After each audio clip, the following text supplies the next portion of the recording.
Hey guys, it's Mike at Ophelia's Blue Vine Farm.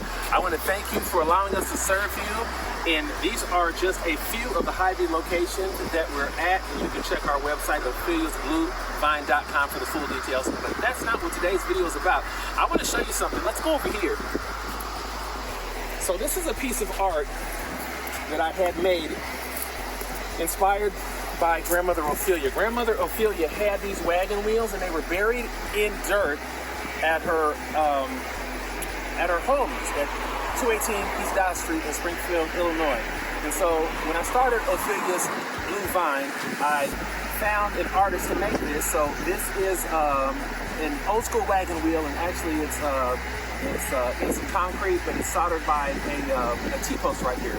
But that is just a part of what I want to talk about today. So the whole idea behind Ophelia's Blue Vine Farm and the colors is to throw back to our childhood and throw back to Grandmother Ophelia, the family farm in Arkansas, and black people as farmers. And so what I did was I copied the whole theme of the Ford red, the colors, the red, the white, and the blue. All of that is a throwback, you know, to kind of a distant time.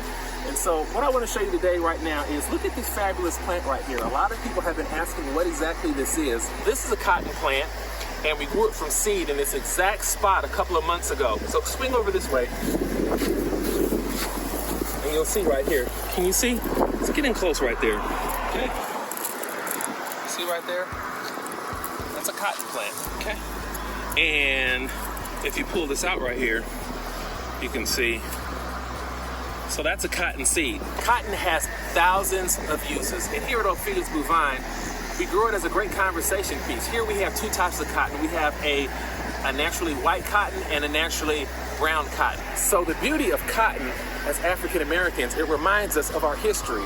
And not only does it remind us of where we've been, but it also reminds us of how far we've come.